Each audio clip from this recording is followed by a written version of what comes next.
जब से यहाँ अवतरित हुए हैं तब से कोई ना कोई उपद्रव हो रहा है।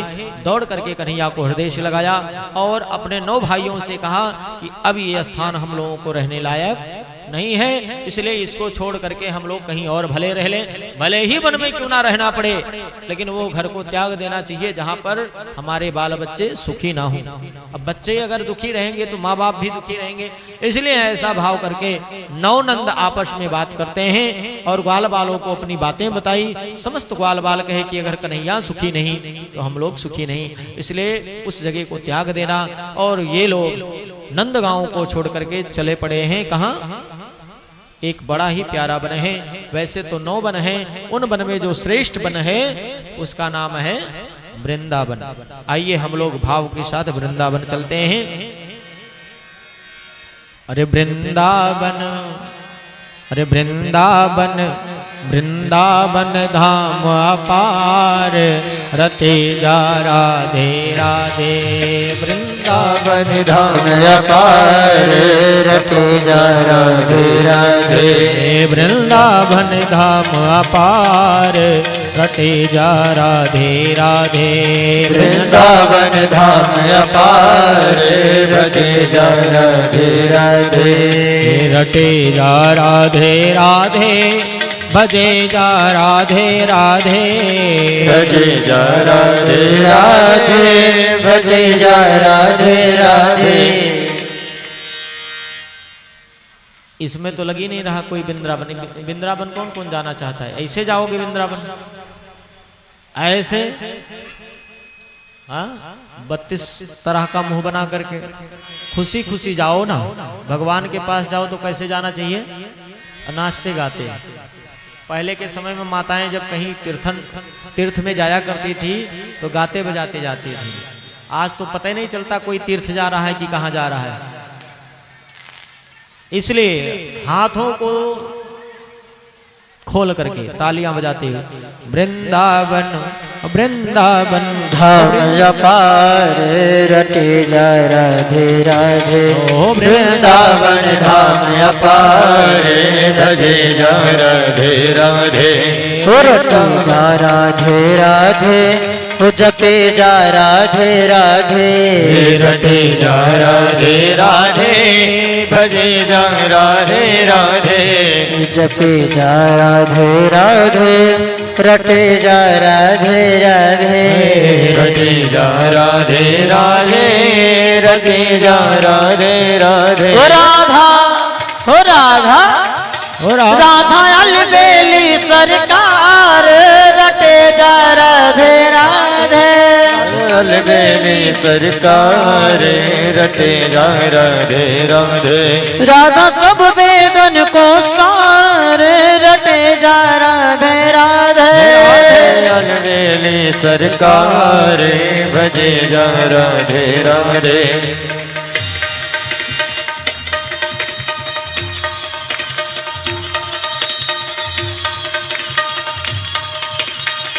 जय हो।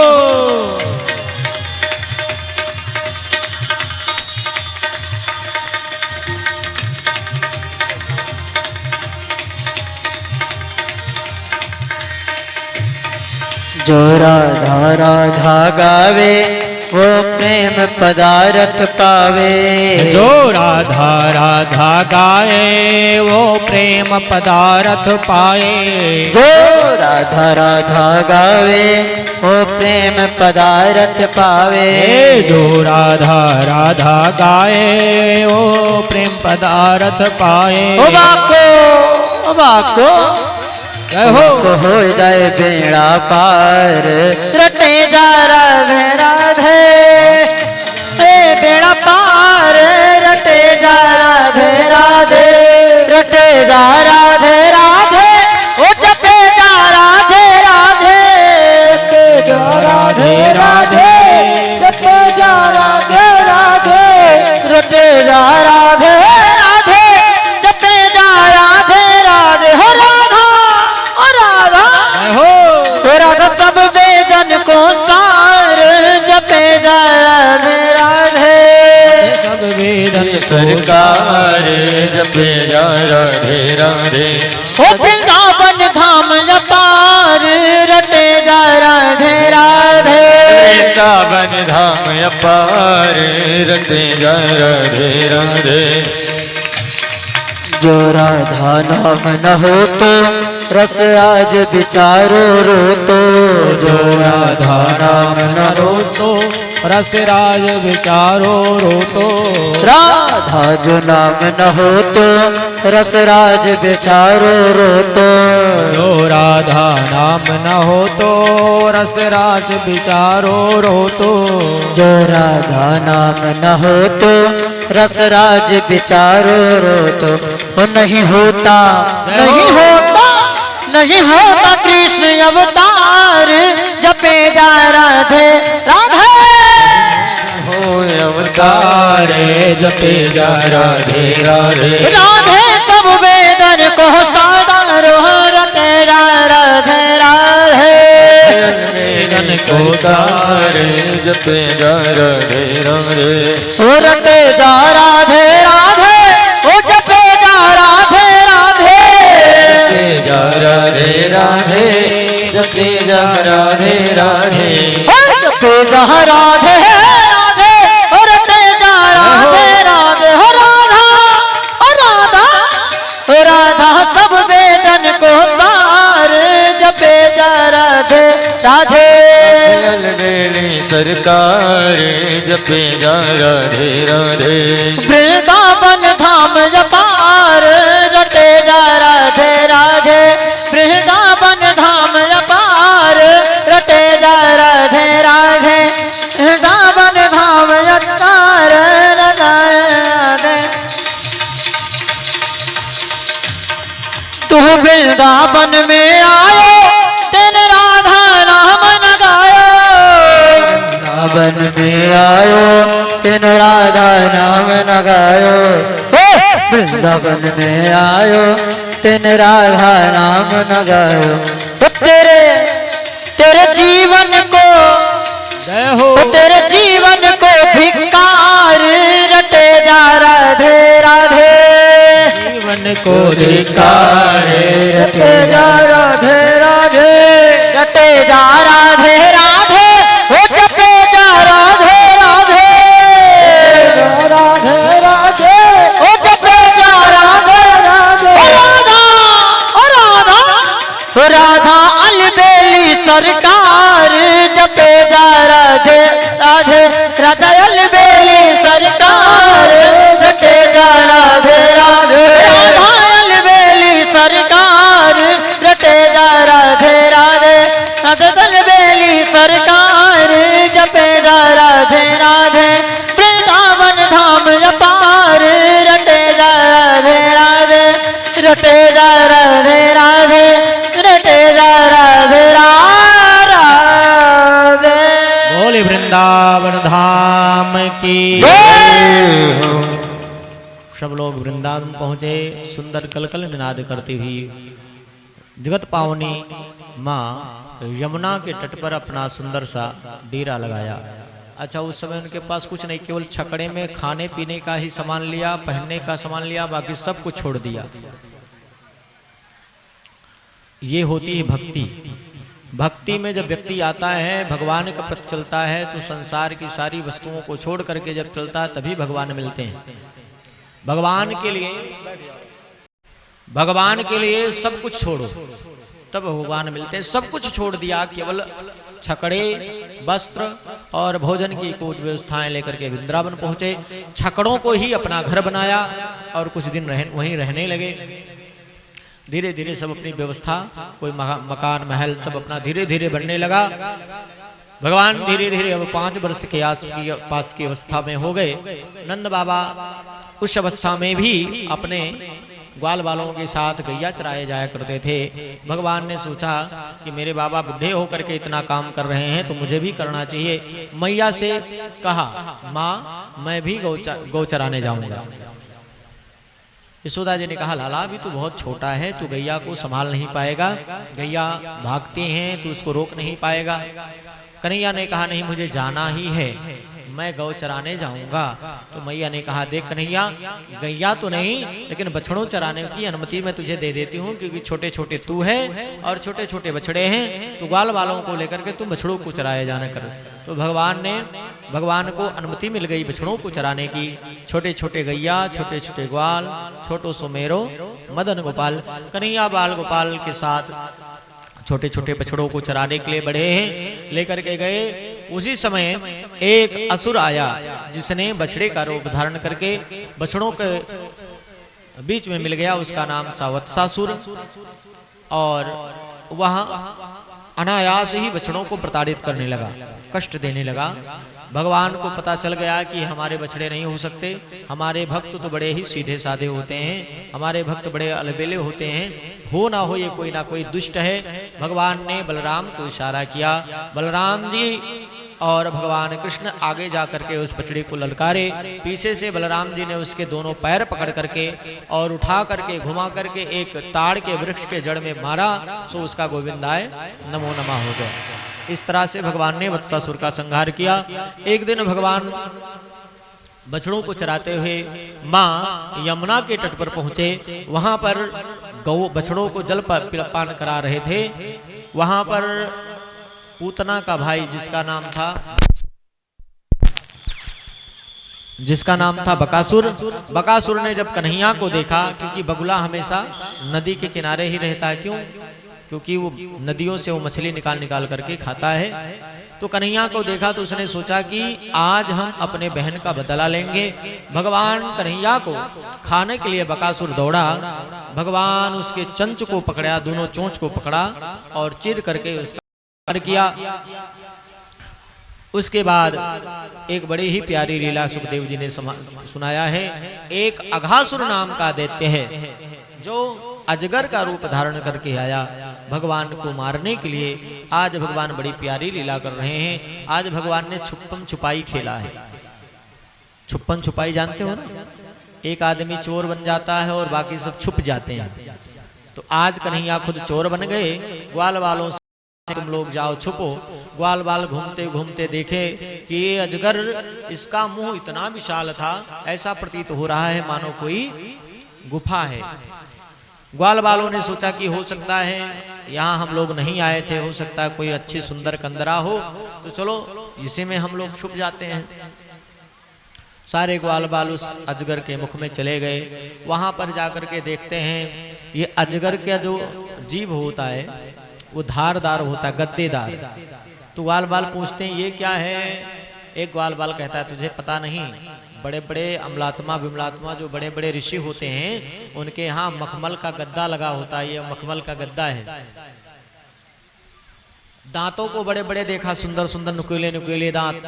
बोले ये किस लिए है? बोले ये खूंटी लगी है। ये खूंटी किस लिए? महात्माओं को खूंटी की क्या हो सकता? बोले खूंटी महात्माओं के लिए नहीं, महात्माओं से जो भक्त मिलने आते हैं तो पहले के समय में लोग कैसे जाते थे?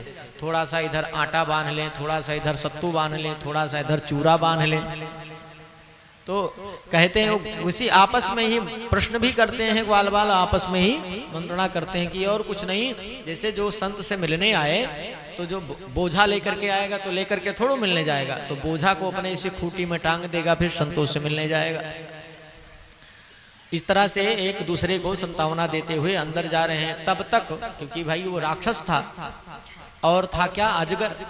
तो अजगर था इसलिए वह जो है उसके अंदर से जब उसने श्वास छोड़ा तो बड़ा ही दुर्गंधपूर्ण, क्योंकि अजगर मांस आदि खाता रहा तो दुर्गंधपूर्ण आई। तो किसी ने पूछा इतना दुर्गंध युक्त हवा क्यों आ रही है? किसी छोटे से ग्वाल बाल ने पूछा तो एक बड़े ग्वाल बाल ने कहा काहे चिंता करते हो सकता है तपस्या करते करते किसी महात्मा का शरीर छूट गया तो शरीर सड़ गया, इसके कारण दुर्गंध आया। ये तब तक बात ही कर रहे थे, तब तक कन्हैया ढूंढते हुए इनको आए। तो कन्हैया ने एक छोटे से बालक को देखा कि वो अजगर के मुख में जा रहा है।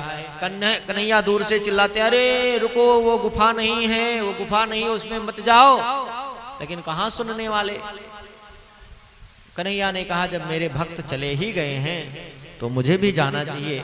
और कन्हैया जैसे उसमें प्रविष्ट हुए उसने अपना मुख बंद कर लिया और कन्हैया को मारने का प्रयास किया। कन्हैया ने कहा ठीक है, मुझे मारने आए हो। और कन्हैया ने अपने शरीर को बढ़ाया, शरीर को बढ़ाया तो गले में ही कन्हैया बैठ गए और अपने शरीर को बढ़ाया तो श्वास लेने की जो श्वासा नली है शरीर के, कन्हैया के शरीर से उसकी श्वासा नली बंद हो गई। और जब वो बंद हो गई तो तड़फड़ाने लगा और तड़फड़ाते तड़फड़ाते भगवान ने अचानक एक मुष्टि का प्रहार किया और शरीर का उसके फाड़ते हुए भगवान बाहर आए और बाद में उसके शरीर को चीर दिया और ग्वाल बालों को भी बाहर निकाला। बाहर जब ग्वाल बाल आए तो ग्वाल बाल मूर्छे में थे, भगवान ने उनको मूर्छे से जागृत किया। तुरंत ग्वाल बालों ने कहा कि मुझे भूख लग गई है। सब ग्वाल बाल जब बछड़ों को चराने जाया करते थे तो उनकी माताएं कुछ ना कुछ दे दिया करती थी और कन्हैया कभी ले जाएं कभी नहीं ले जाएं, फिर भी ग्वाल बाल इतना प्रेम करते थे कि थोड़ा थोड़ा सामग्री कन्हैया को दे देते तो कन्हैया का ऐसे पेट भर जाता था। और सबकी पाली लगती थी कि देखो आज हम कन्हैया को भोजन कराएंगे, तो वो कहता आज हम कराएंगे। आज मधुमंगल का टाइम था, मधुमंगल का दिन था कि आज मधुमंगल कन्हैया को भोग लगाएगा, अर्थात भगवान को भोजन कराएगा। सब लोग ग्वाल बाल ऐसे गोल बना करके बैठ गए, बीच में कन्हैया बैठे। ग्वाल बालों को ऐसा लग रहा है कि कन्हैया हमारे ही तरफ मुख करके बैठे हैं। ऐसे सुंदर रूप को बनाया ग्वाल बालों के सामने और भगवान भोजन करना प्रारंभ किए। मधुमंगल के पास भोजन की कोई और वस्तु नहीं थी, खट्टी खट्टी छाछ थी।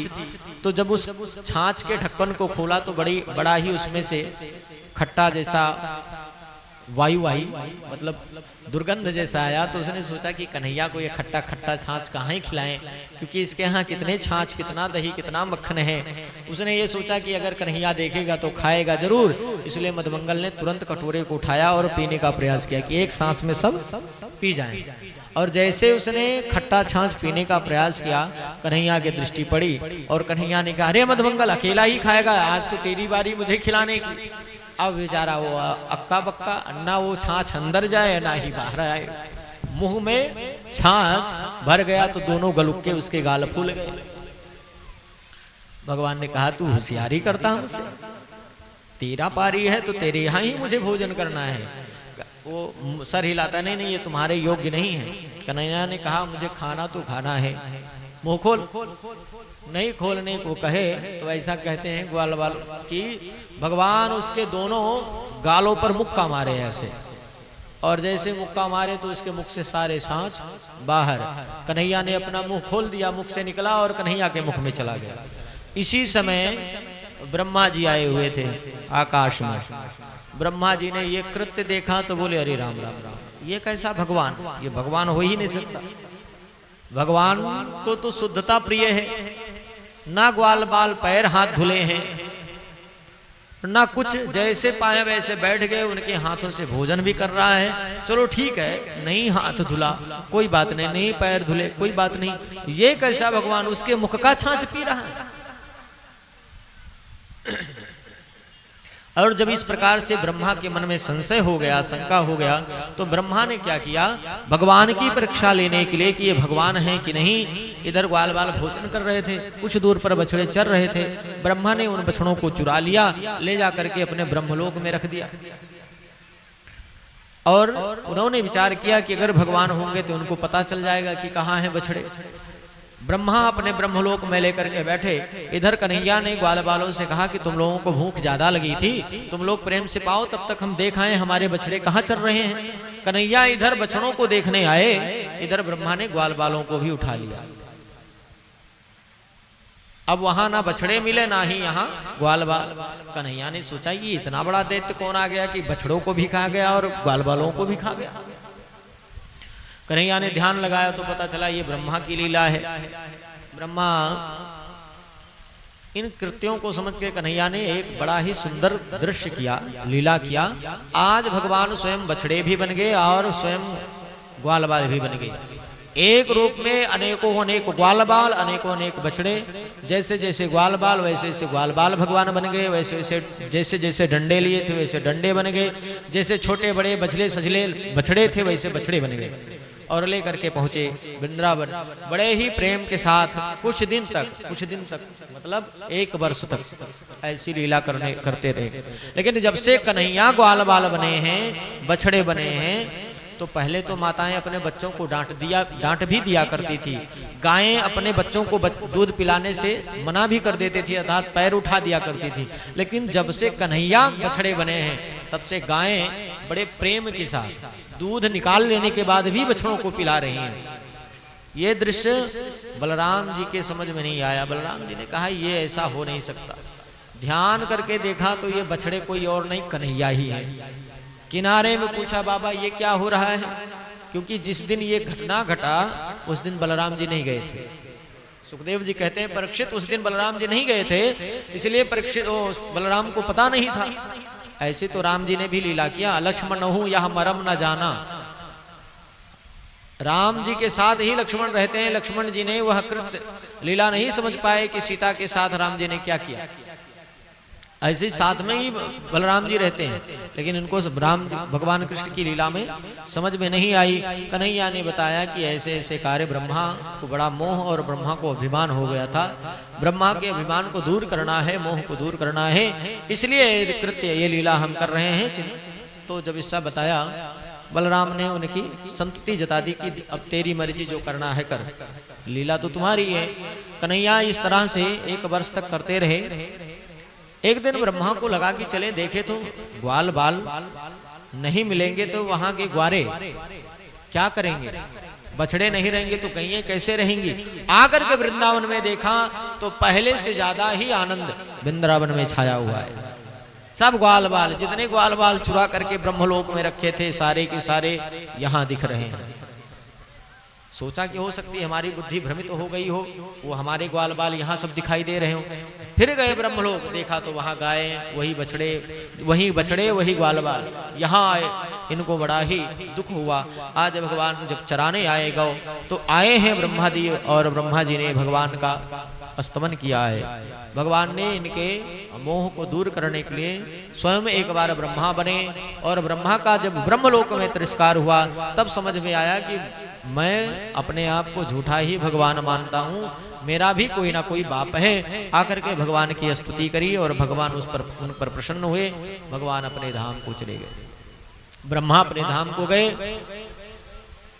इस तरह से परीक्षित से सुखदेव कहते हैं कि ये लीलाओं को आकर के 1 वर्ष बाद जो उस भगवान ने अघासुर का वध किया था, वो लीला आकर के ग्वाल बालों से 1 वर्ष बाद अपने माता पिता से ग्वाल बाल कह रहे हैं कि आज कन्हैया ने एक बहुत बड़े जो है सर्प को मार दिया।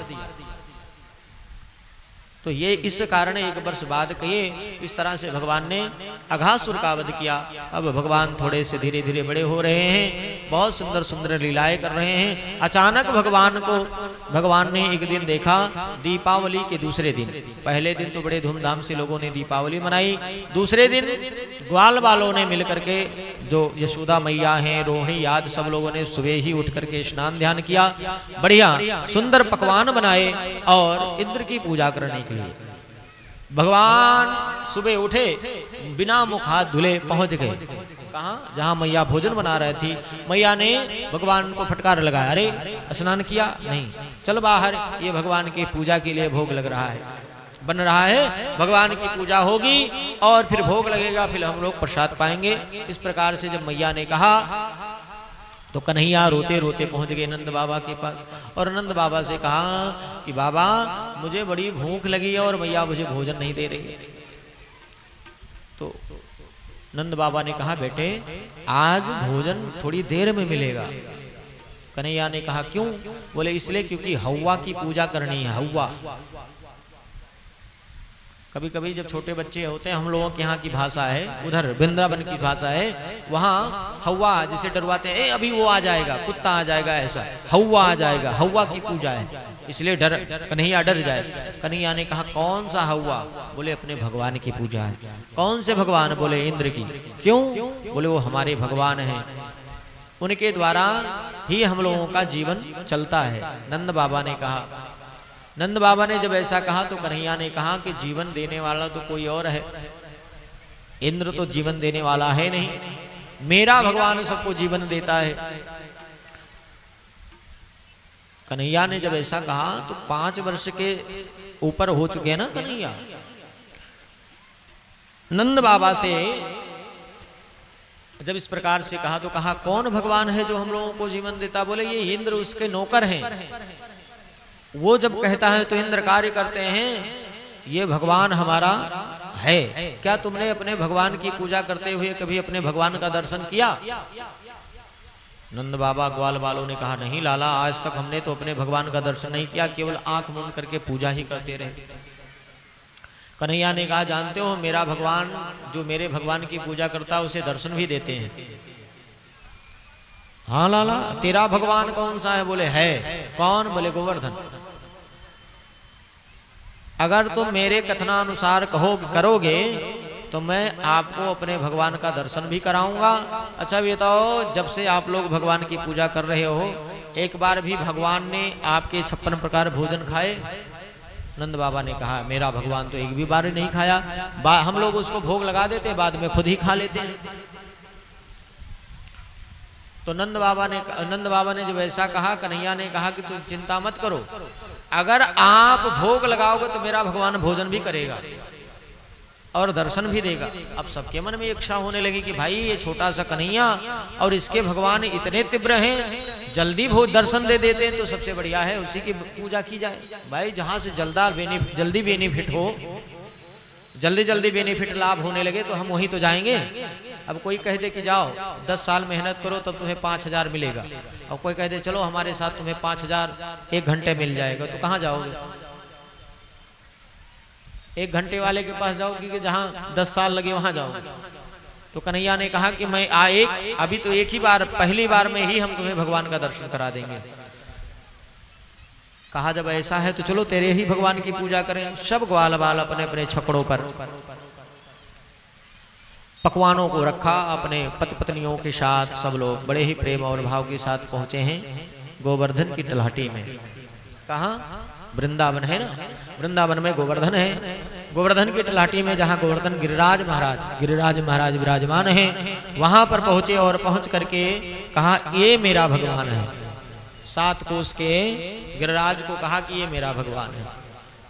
भाई छोटे से कन्हैया ग्वाल बालों ने मान लिया, ठीक है तेरा भगवान है तो भगवान की पूजा कैसी करनी चाहिए? बोले भगवान की पूजा ऐसे करनी चाहिए, पहले भगवान के चरण धुलाओ, फिर भगवान को आचमन कराओ, फिर उनके हाथ धुलाओ, इसके बाद उनका शरीर स्नान कराओ, इसके बाद फिर उनको वस्त्र पहनाओ, फिर उनको माला पहनाओ, फिर उनको तिलक लगाओ, फिर उनकी आरती करो, इसके बाद उनको भोग लगाओ। ग्वाल बालों ने कहा वाह रे कन्हैया, ये 7 कोस का तेरा भगवान, इसको स्नान कराने में कितना मेहनत लगेगा? यहाँ से कितनी दूर है यमुना जी? दिन भर तो लग जाएगा केवल स्नान कराने में। तो कैसे इनका जब स्नान होगा नहीं तो इनका भोग लगेगा नहीं। कन्हैया ने कहा चिंता मत करो, मन ही मन आप लोग गंगा जी को पुकारो, अवश्य ही गंगा जी हमको दर्शन देंगी। भगवान ने वहीं पर गिरिराज के बगल में मानसी गंगा को प्रकट किया। बोलिए गंगे मातु की। मानसी गंगा को प्रकट किया और वहीं पुछरी का लोटा है, लोटा भी नहीं था तो लोटा को वहां से प्रकट किया और इस तरह से भगवान ने लोटे से गिरिराज भगवान का स्नान कराया, वस्त्र पहनाया, तिलक लगाया, मुकुट पहनाया और आरती करी और फिर 56 प्रकार का भोजन सामने रखा गया। सब ग्वाल बालों ने कहा कि महाराज भोग कैसे लगाएं? तो कन्हैया ने कहा कि भोग कैसे लगाया जाता है? सामने 56 प्रकार का भोजन, उसमें तुलसी दल, और आंख बंद करके भगवान से निवेदन करो कि हे प्रभु तुदीयम वस्तु गोविंदम तुभ्यम मैं समर्पये। हे प्रभु आपकी सामग्री आपको मैं निवेदित करता हूँ, आप इसको ग्रहण करें और प्रसाद रूप में मुझे प्रदान करें। सब लोगों ने ऐसे ही विनती की और कन्हैया ने कहा सब लोग आंख बंद कर लो, क्योंकि भोजन एकांत में होता है। भोजन और भजन ये दोनों एकांत की चीज है, इसलिए सब लोग आंख बंद करो। जैसे ग्वालानंद बाबा आदि आंख बंद किए तुरंत भगवान ने एक रूप तो यही रखा और दूसरे रूप से गोवर्धन पर जाकर के विराजमान हो गए। और फिर कन्हैया ने ही आवाज लगाई, अरे ग्वाल बालों लाओ, मुझे बहुत दिनों से भूख लगी है, लाओ भोजन। अब जितने पकवान थे सब उठा उठा करके गोवर्धन भगवान को दे रहे हैं। और कन्हैया एक ही बार में गोविंदाय नमो नमः, गोविंदाय नमो नमः। एक रूप में कन्हैया गोवर्धन बने हैं और एक रूप में यहाँ लीला कर रहे हैं। एक छोटा सा लाला ग्वाल बाल आया और कन्हैया की हाथ पकड़ के हिलाया, क्यों रे कन्हैया, ये तेरा भगवान कितने दिन से भूखा पड़ा है, जो ये सारा खा जाएगा, हम लोगों को नहीं मिलेगा क्या? कन्हैया ने कहा, तुम लोगों ने इनको बिसरा दिया था, कितने दिन से भूखे पड़े हैं, तो खाएंगे तो है ही। तो ऐसा कहते हैं कि भगवान सारे भोजन को ग्रहण कर गए। अब जितने ग्वाल बाल छोटे छोटे इस आशा में बैठे हुए थे कि अभी थोड़ी देर बाद प्रसाद मिलेगा, सब कन्हैया के पीछे पड़ गए। अरे तेरा भगवान तो ऐसा खब्बू निकला कि सारा भोजन खा गया, अब हम लोग तो मर ही जाएंगे। भगवान ने कहा, नहीं, भगवान अगर किसी से लेते हैं तो कुछ ना कुछ देते हैं। भगवान ने डकार लगाई, जब हमारा पेट भर जाता है तो डकार आता है ना, मुख से आवाज निकलती है, और जैसे ही भगवान ने डकार लगाई सब ग्वाल बालों का पेट भर गया। एक एक को खिलाने से सबका पेट भर जाता है। जैसे 10 लोग हैं और एक मिर्चा हो, तो 10 लोगों को एक मिर्चे का स्वाद कैसे दोगे? एक मिर्चे में 10 लोगों को सबको देना हो तो कैसे दोगे? बराबर स्वाद देना है तो मैं बताऊं, एक अग्नि ले आओ और उस अग्नि पर मिर्चा डाल दो, सबको बराबर ही स्वाद मिलेगा। सबको बराबर मिलेगा कि नहीं? सबको झार आएगा, सब छींकने लगेंगे, खांसने लगेंगे। ऐसे ही एक ही भगवान को खिलाने से सभी भगवान की पूर्ति। भगवान ने डकार जब लगाई तो सारे ग्वाल बालों का पेट भर गया। इस तरह से भगवान ने गोवर्धन की पूजा करा करके इंद्र का मान मर्दन किया। इंद्र को पता चला है, इंद्र ने अपने मेघदूतों को भेजा है वृंदावन को डुबोने के लिए। 7 दिन तक वर्षा हुआ, लेकिन जैसे ही मेघ छाए कन्हैया के शरण में सब लोग आए हैं और कन्हैया से कहा कि देख, तेरे भगवान की पूजा करने का फल ये मिल रहा है कि इंद्र हम लोगों को डुबा के मार देगा। कन्हैया ने कहा कि ऐसा नहीं है, अगर मेरे भगवान की तुमने पूजा की है आप लोगों ने, तो अवश्य ही हमारा भगवान आपकी रक्षा करेगा। सभी ग्वाल बाल अपने हित मित्रों को लेकर के, बच्चों को लेकर के, पशुओं को लेकर के वृंदावन गोवर्धन गिरिराज के तलहटी में आए हैं और आकर के अब विनती कर रहे हैं, हे गोवर्धन महाराज, आपकी हम लोगों ने पूजा की है, अब हमारे प्राण संकट में है, आप हमारी रक्षा कीजिए। और बड़े सुंदर भाव से विनती की। भगवान ने कहा, मेरा भगवान कहा कि तुम लोग चिंता मत करो, तुम्हारी हम रक्षा करेंगे। और कैसे रक्षा होगी? बोले, कन्हैया ने कहा कि मेरा भगवान कह रहा कि मुझे छाते की तरह ऊपर उठा लो। ग्वाल बालों ने कहा, ये 7 कोस का ये छोटा छाता थोड़ो, 7 कोस का पहाड़ कैसे उठेगा? बोले, सब लोग हाथ तो लगाओ, अवश्य ही उठेगा। और भगवान तो और लोगों को माध्यम बनाए। कन्हैया ने अपने बाएं हाथ से उस गिरिराज को उठा लिया। बोली गिरिराज धरण भगवान की जय। और इंद्र 7 दिन 7 रात्रि वर्षा करता रहा, कृषि ब्रजवासी का बाल भी बांका न हुआ। भगवान ने इंद्र का दमन करके गिरिराज को अपने हाथ पर उठाया 7 दिन 7 रात्रि तक, और इस तरह से अपने ग्वाल बालों की रक्षा की। बोलिए गिरिराज धरण भगवान की। अरे श्री गोवर्धन महाराज, महाराज तेरे माथे मुकुट विराज रहे। श्री गोवर्धन राज महाराज तेरे माथे मुकुट विराज रहे। श्री गोवर्धन महाराज, महाराज तेरे माथे मुकुट विराज रहे। श्री गोवर्धन महाराज, महाराज तेरे माथे मुकुट विराज रहे। तेरे माथे मुकुट विराज रहे, तेरे कान में कुंडल साज रहे। तेरे माथे मुकुट विराज रहे, तेरे कान में कुंडल साज रहे। श्री गोवर्धन महाराज, महाराज महाराज तेरे माथे मुकुट विराज रहे। श्री गोवर्धन महाराज महाराज तेरे माथे मुकुट विराज रहे। गोवर्धन महाराज महाराज तेरे माथे मुकुट विराज रहे। श्री गोवर्धन महाराज महाराज तेरे माथे मुकुट विराज रहे। तेरे माँ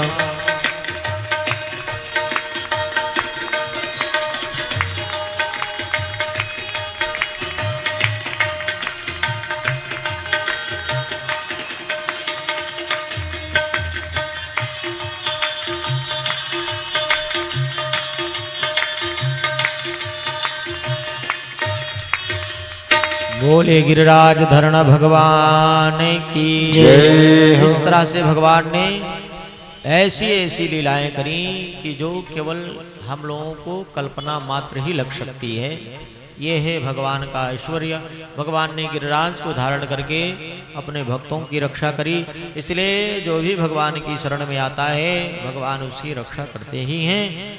यहीं पर आज की कथा को विश्राम, क्योंकि समय बहुत ज़्यादा है। हमारे कलाकार बंधु आज 2:30 बजे आए थे और कै बज रहा है? 8:30। तो आप सभी लोग जो पीछे हैं सब आगे आ जाओ। आज गोवर्धन भगवान 56 प्रकार का भोजन की व्यवस्था हुआ रहा।